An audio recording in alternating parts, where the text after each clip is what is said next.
Hi, Diedra. How's things? Hi, how are you, my friend? All good, all good. So, Good, good, good. I'm so excited to very, very painful. yeah. Can you is the volume, can you hear me okay? Yeah, I can hear you perfect. Yeah. Okay, okay, Can, beautiful. can you hear? Can you hear me? Yes, I can hear Yeah. you fine. You know how this technology is. Sometimes you just never know what it's going to do. So, Yep, I've been there. yes, I I think know. that's the last time we had a discussion. I think my Wi-Fi went. Oh yeah. Well, I tell you what. Well, I'm just gonna say a quick prayer that everything. I know it's gonna go smooth anyway because I believe this appointment is divine. I can't wait to talk about all the great things that you've been up to. But so let me back up and just formally just start over and say Yeah. welcome, welcome, welcome to the Glimpses of the Warrior Within Martial Arts podcast. And I'm your host, Diedra White Cole, and I have with me on today my good friend and warrior brother, Sensei Emmett, all the way from Ireland. Wow. Yeah. Thank you, Sensei Emmett, for joining me. And how are you doing today? It's a pleasure to be here, Diedra, and I'm very sore today after, Are as you you know, the sore? weekend. I had 100-man Kumite at the weekend, so Look, that I was can't wait to talk about that. I can't wait yeah, to talk about that. And the fact that that you're here and ready to talk all about it. I know that had to be an incredible experience. But I want to make sure that I was thinking about you too the other day, and I said, well, I wanted to offer my sincerest condolences. I know you recently lost your dad, and I yeah. want to know that you and your family are in my prayers. And I walked in those same Thank shoes of you. my dad. Yeah. Going on, well, just a couple of days ago, it made 28 years, and it's Uh, still my greatest loss ever. I've experienced more losses, but my father, that's been something really, that's been an experience. So my yeah. to you. So I Thank you. pray that you all will. I pray that God will continue to give you all the strength that you need, and um, to endure, and that you would hold on and cherish. I know you will the wonderful memories. Yeah. Knowing that He's still around. His spirit is still with you, and I know that Yeah. He's going to proud of everything that you're doing. And so I just wanted to offer my condolences to you. Thank you, Deirdre. You're absolutely welcome. So first and foremost, let's talk about. I know you just recently completed that 100 Kumite challenge, the 100-man Kumite Yeah. challenge. So what Yes. I It was. want to know is, and I know the training. I know you trained. You had to train and condition your body for that. But I want to even rewind a little further back and talk about the great cause that you did it for with the Fair Fight Foundation. So, can you Yeah. tell the listening audience and the viewers um, what the Fair Fight Foundation is, how you got um, how you got introduced to it, and what was your motivating factor to even allow you to come up with, such a grand idea to do the 100-man Kumite challenge? Yeah. So it kind of all came together just one day, and it was actually a guy from the UK, Tommy Moore, Hmm. and he's a fellow YouTuber, and he'd done I think a seminar for them, Uh-huh. and he put a few clips up on YouTube, and it kind of drew my attention to Fair Fight, which is it's a charity. They're based in the Netherlands, but they Hmm. work with young girls in Zimbabwe, Zambia, and India who live in the worst imaginable conditions. And I know a lot of the time they're getting married off at 12, 13 years of age due to family just not being able to feed them. And it's just another mouth to feed. So they're getting married off and more or less become the property of their husband. Wow. And it's terrible conditions. And Fair Fight step in and Hmm. they work with local martial artists and dojos and train them in karate. And they work with local schools and start getting the girls in education. And I know the fundraiser I done now, the 100-man Kumite, went towards scholarships for two girls. Hmm. So it's going, and that's going to get them an education and a chance in life, I suppose. Yes. And I think when I first came across the charity and started to kind of research it a little, Uh-huh. and I just finished watching Jude Reed's 100-man Kumite Oh, you did. documentary. Okay. So the two kind of came together. It was within the one weekend, and I thought I could do that to help that kind of thing. And uh, the next thing I know, I was on the phone to the charity and getting it set up. And I think we were planning originally to do it in January. Mm-hmm. And then, as you mentioned, my father passed away in early December. So it kind of put things back a few weeks. And then as soon as I kind of started getting back to training, contracted COVID. So I was out for another 2 weeks. And Wow. the dates kept changing and moving, and the next thing we finally just decided, right, we're just going to do it now. And we managed to get myself and 10 other martial artists on, and we just kept rotating them. And it was 10 rounds with each, and it was a nightmare. Oh, that's how you did that. So you took 10 other martial artists and you all did 10 rounds. Oh, wow. So I fought each of them 10 rounds each. So it was tough going. I think when I got to about 50, I couldn't breathe. It was difficult to stand. And I can only imagine. It didn't go how I thought it would. I think originally we set it for 1 minute rounds, or if there was a clear winner. But on the day, the guys decided that it wasn't going to go to 1 minute. They were just going to come and take me out at every opportunity. Oh, really? So that's what they thought. So I think it lasted less than an hour, but it was just constant pressure. And as soon as one guy was put down and finished, the next guy was there swinging punches.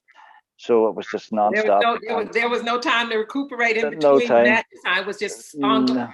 Wow, you are a true warrior to do that, to take on that challenge, and to do it for such a great and selfless cause. I think that's just incredible. Tell me a little bit about the training preparation. How long did you, we didn't even talk about how you got your start in martial arts. I apologize. And how long you've been training, and what kind of training and conditioning did you do to prepare for this 100 Man Kumite challenge? I think for this Kumite challenge, I trained all wrong. I concentrated a lot on running and cardio, really. And I think it's a different type of cardio for martial arts when you're sparring. Yeah. And I think the training I was doing, due to being off with COVID and having to train a lot on my own, I kind of made the best of a bad situation and just went for it on the day. But when I got in there and started fighting, I think my cardio went very, very fast. And even though I was training for 3 months, a lot of cardio, it didn't stand up to sparring. Yeah, it's a whole different thing, right? It's a whole different thing. You got your adrenaline going and all the other, all that goes along with that. Let's see what's going on here with my volume. Yeah, so I can only imagine that was a whole different ball game. That's it. That's it. And going back to how I got started in martial arts, and I think when I was a kid, I started with boxing and kind of progressed into kickboxing in my early teens. And I was getting into a lot of fights, getting into trouble at school, things like that. And it was more or less put to a situation where I was either going to be excluded from the school or I had to leave. And it was a jiu-jitsu sensei that was a science teacher at the school, kind of give the third option of training me. And using the attitude. Yeah, so he used to run a club after school twice a week. Okay. And he was kind of saying, well, if he likes fighting, put him on here and we'll train him. And I very quickly got humbled. Yeah. At about 12 or 13. But he was very good at teaching the sort of the life skills behind martial arts rather than just the fighting, the kind of holistic side of it. Yes. And I think by the time I was 16, 17, I had a total different outlook on what martial arts was. And ended up leaving school at 16 anyway, and found another, what I thought at the time was a jiu-jitsu school, which later turned out to be another system. It was a hybrid system called Shinken Goshin Jitsu, and started to train in that. And that's the system that I'm currently still training and teaching now. What is the system again, Sensei? It's called Shinken Goshin Jitsu. Okay. So I think it translates into English as true sword self-defense. True sword self-defense. Okay. Yeah. So I'm still teaching that now. Over the years, I've kind of trained a bit, dropped out and trained other systems, came back to it. And so I think I've been, over the years, training maybe about 15 years in the system. Okay. So But That's I've that's done a lot of other awesome. systems in between as well. But Yes. And so then, so what you, the fact that you started training, at an early age in yeah, school to kind of help with your attitude, would you say, and with your discipline and things like that. So yeah, firsthand, you're a living testament that martial arts and learning martial arts does definitely help, to mm, curb those things, right? With your yeah, attitude and your self discipline and your self control. So I encourage every parent to get their children, their boys especially, and their girls too, for different reasons even, yeah, to into some sort of martial arts training for those very reasons that you talked about. And yeah, so at somewhere along the line, and you grew a passion for wanting to highlight and help women in martial arts to be more, I guess, to just to be more noticed. And I know that firsthand because I was able to, for those of you that don't know, Sensei Emmett interviewed me last year sometime on your Women's yeah, Warrior Week and highlighted me as one of your women warriors. And I wanted to thank you for that opportunity and supported my book and everything too. So I know that you yeah. have a passion, to make sure that women are highlighted in the martial arts. What did that passion come from? The fact that you want to help women, get noticed in sometimes something that's often overshadowed by men and things like that. Yeah. It's. I think I'm a father of three daughters Okay. and a son that's only 8 months old now. So, but for a Congratulations. long time it was all girls, and Yes. they've all trained in martial arts and they've all found their own path. I know the youngest girl's and the kickboxing, and the middle one she would be more Brazilian jiu-jitsu, and the older girls kind of followed in my footsteps. But I noticed as they were growing up, there wasn't a lot of female role models within martial arts for them.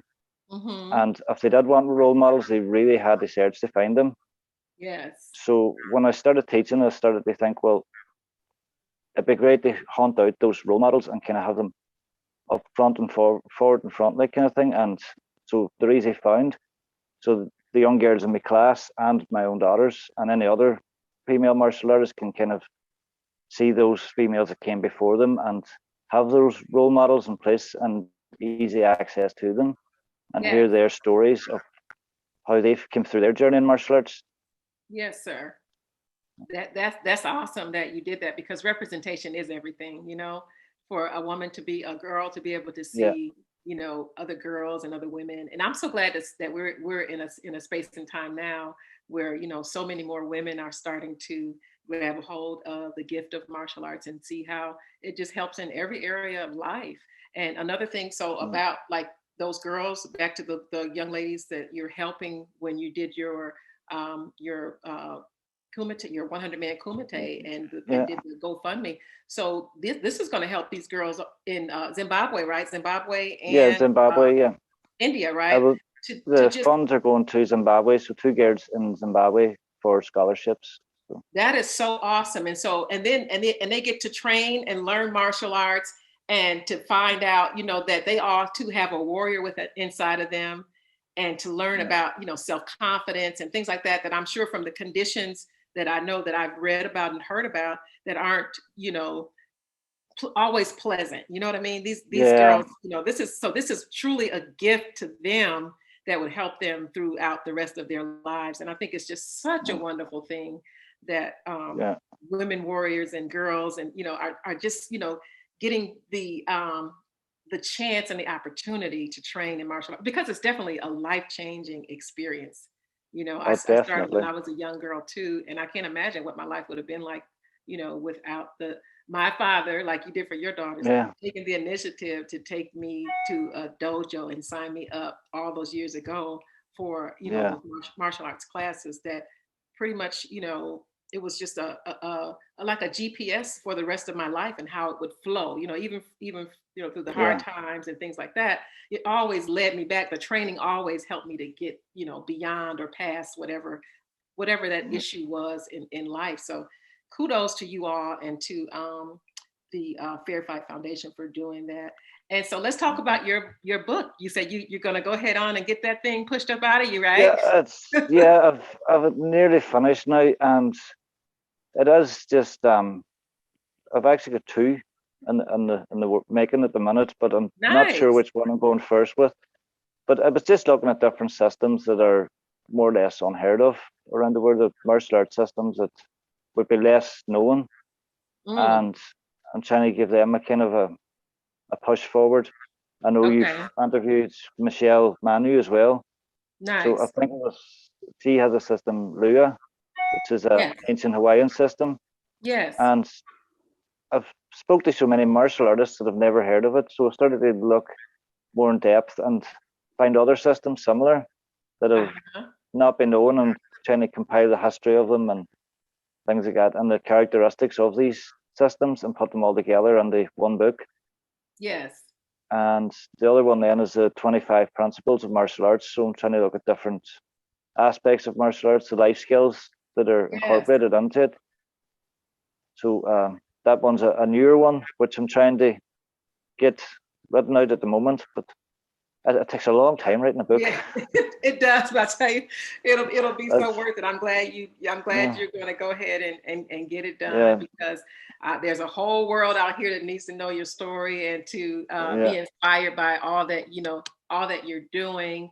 And so kudos to that. I know I can't wait to get it and to read it. Yeah. So I saw not long ago where you interviewed my friend Soke Hassan Khalik too, and I really enjoyed the interview that the two of you did. He's so awesome. He's so awesome. Yeah, he's a cool guy. Yes, he is. He graced my platform too a while ago. Sometime last year, I got the opportunity to interview him and learn more about him. He's such a humble warrior, and his story is incredible as well. I look forward to talking to him again. And there's so many other ones that, so many greats out there that, so I'm glad we have platforms like these to be able to, expose what we love and do to the rest of the world by just clicking the button and going on and watching. And I know, and we're still going to get you this opportunity to sit down with Sijo Steve Muhammad. If I have to go there myself and help him get it all situated, as far as, the technical part of it, because that's somebody who you really, really would, I'm sure you gain a whole lot of, wonderful insights from, because that man he is a phenomenon. I mean, he's incredible. I had an opportunity to train with him the other day. We hadn't done face-to-face training in a minute because of, so many things going, with the COVID, and then just life, whatever.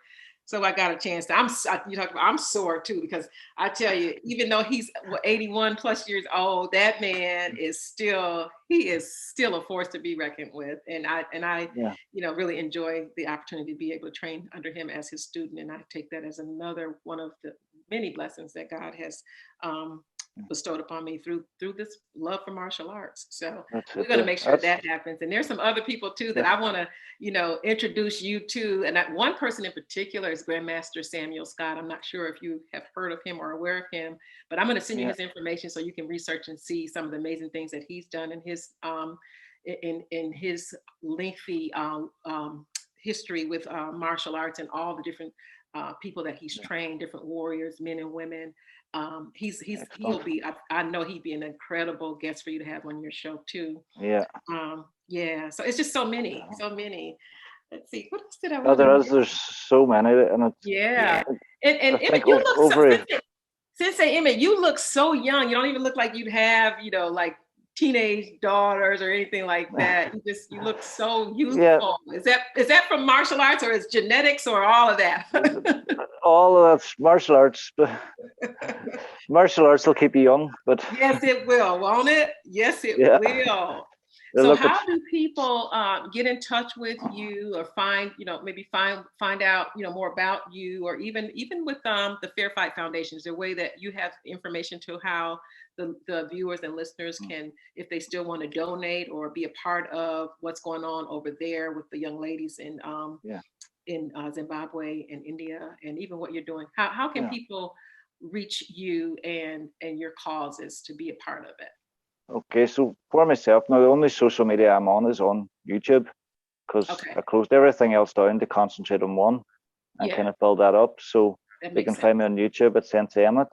And for the Fair Fight Foundation, they have a fantastic website, fairfight.nl. And you can find them on there, and there's a lot of great information. And the India coordinator actually has a blog, which the link's on the website as well. and constant updates of what's going on throughout fair fight, and the stories of the young girls that are kind of coming through the charity and getting the help in their stories, and some fantastic information on it. Wow. That is so incredible. Well, I'm definitely going to be, donating more and being, and I'd like to become involved any way that I can too, to help out. And so, what I was going to ask you, did you get an opportunity? I know you were busy, fighting and, and sparring. What did anybody get a chance to do any like video footage? Would you be releasing anything like as far as the actual training? We Not do, training, training too, but also the sparring. We do, yeah. So we have a few videos of some training. We got I think we got most of the actual event videos. So we're going to do like a highlight reel rather than putting the whole thing out. And I can't wait to see that. We have an interview that I done with the head of the charity, and we're going to put it all together in the one video and see, and probably a 30 or 40-minute video showing the highlights of the Kumite, the training, and a bit of story too from the head of the charity, kind of giving the information of what the charity is about, and hopefully it'll be up very soon. So I have a lot of editing to do this next week or so, but it's coming. Okay. So you'll be putting it up on YouTube once you get it all together. Yes, so that'll be up on the YouTube channel once I get it together. And while I'm here too, I would like to extend out a thank you to everyone that actually came along and gave me a beating for the day. So and the organisers would have been the Dragon All Style Martial Arts Federation and Phoenix Dragon Akibudo Association, and they got all their students, instructors there to more or less beat on me for a while. They beat up on my friend. You survived, and you don't even look like you just went through anything like that. So there was a few injuries now, not by myself. Well, a couple of the young girls now had a few injuries, but it was nothing too serious. So I think one had a muscle in the shoulder injured, and another girl I think broke her thumb. But it's small injuries for what was going on. But wow. But again, all for a wonderful, wonderful cause. I can't think of a better cause to do something like that for. And did it take place? Did the actual event, the 100-man Kumite, did it take place like in your dojo? Yeah, it was in our Humbu dojo. It's our head instructor's dojo. Okay. So it took place there, and I think it's one of the Phoenix Dragon Akibudo Association. Their head man came down as well, and he kind of coordinated the whole thing, and took the pleasure of coming in and beating on me a little bit as well. So it was, but I think the biggest takeaway for myself personally from it was actually training with guys at such a high level and sort of crossing hands with them, because it gave me the opportunity for them to see where my weaknesses were. And now over the next while, I'll be able to train with them, and they know where to work with me to progress. So I've picked up a lot of lessons along the way as well. So nice. That's the spirit of a true warrior, true martial artist. The fact that you'd be able to get that insight out of it, what you just mentioned. So not only was it for the great cause, but then you got some, you went and did the introspective part of it to find out where you may need to, work or what you want to improve on and that kind of thing. But at the same time, you're still able to help so many other people. I just think that is just so cool that, it just really, when I first read it or saw it, I was like, man, it just really touched my heart, the whole concept, and again, to do something so selfless, because a lot of times, we get so involved, with our own lives and what we have going on, which, it's just a lot going on in the world. So people are busy and all that, but to take the time to train and prepare and, to do that, so that these girls are able to have a better life and to be able to train in martial arts as a result of it, continue to train, God bless you for that, Sensei Emmett. God bless you. Thank you. I really appreciate that.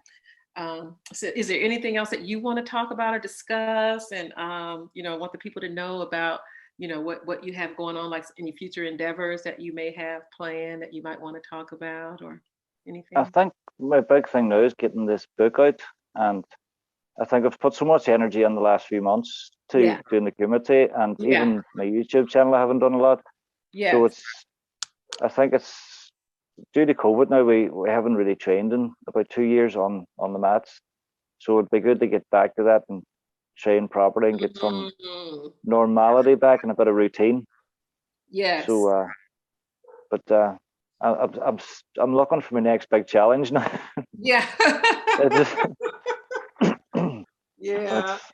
So with COVID being, in place or whatever, how is it over there where you are in Ireland? I know, because are they like lifting restrictions a lot like they are in some of the places over in the States, or are you all still required to do are you all wearing the mask, or how is it for you all over there? It's in the last few weeks now, it's more or less been back to normal. Okay. And I think I've just a lot on the Kumite, but it'd be good to get back to regular training and kind of actually learning rather than just spend so much time running and having a heavy bag and actually getting and throwing a few people. And so I'm looking forward to that. And as I said, the next big challenge, I'm looking for something now to go for. Yeah. So, good for you. Good for you. And so do you have a lot of females in your class that train now? A lot of girls in your dojo? I think now the last while I've only been doing the kids class, but I think it's about 80% female. So look at that! It's going well. So that's amazing. That is so incredible. I love it. I love it. I love it, especially with this. What they're calling this International Women's Month Day, or something like that. So this is a great time to be a girl and a woman. Girl power, yay! In the martial arts too. That is such a big deal. I just get geeked about it, thinking about it. I love to see other women thriving in the arts and to support other women and draw off of their energy and to just keep going and just man, I'm just so excited about all the great things that are in store, for the woman warrior. So thank you, Sensei Emmett. I won't keep you any longer. I appreciate you taking the time out to speak with me about what you just went through. And let's talk again soon, okay? Definitely, Diedra, anytime. Okay, take care now. We'll be talking. Take care now. Bye-bye. Okay. Bye-bye.